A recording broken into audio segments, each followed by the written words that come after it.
Bienvenue dans mon jardin.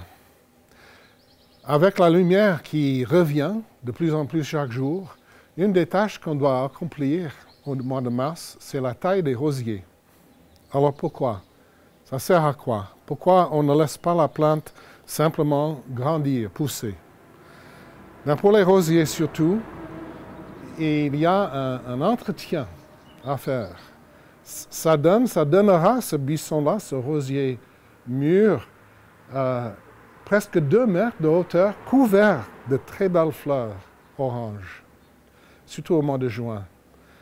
Mais il y a un petit problème avec ce rosier. Si vous regardez bien, il y a des branches qui sont mortes.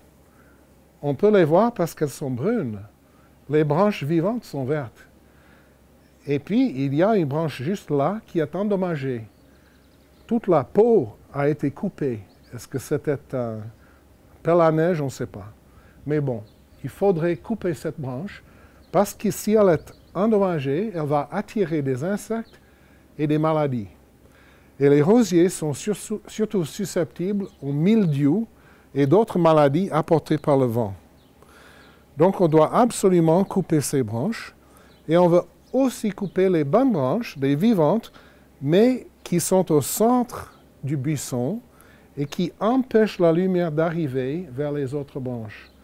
Donc on va faire ce qu'on appelle un puits de lumière, où on enlève tout du centre et on laisse seulement 4 ou 5 branches pour que ça fait un puits dans lequel la lumière du jour qui passe par là puisse entrer, parce que c'est seulement là où la lumière frappe qu'il y a de la nouvelle vie.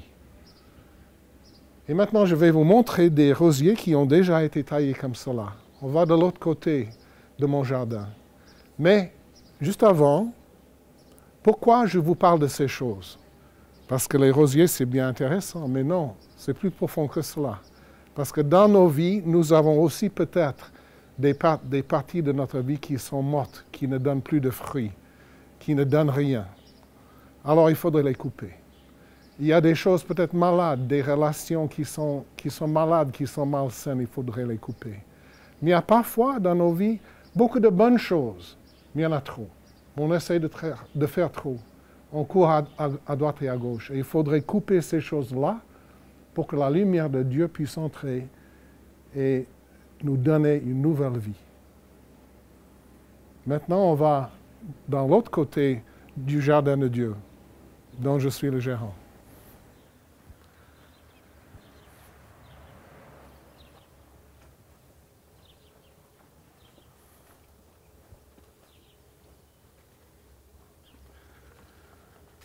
Alors, on arrive vers les rosiers derrière.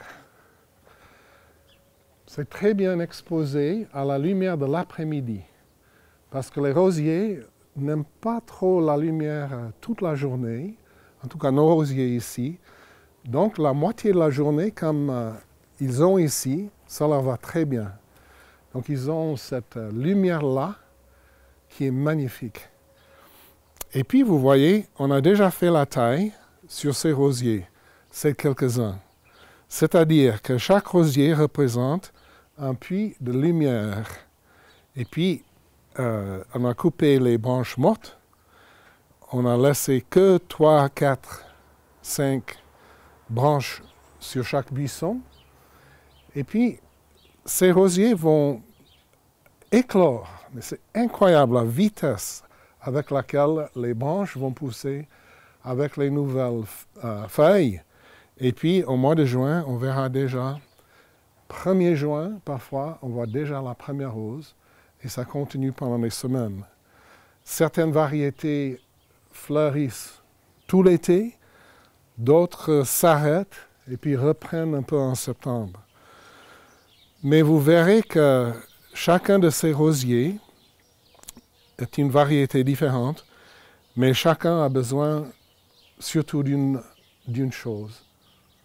Et c'est ça, c'est la lumière de Dieu. Nous avons tous besoin de cette lumière-là.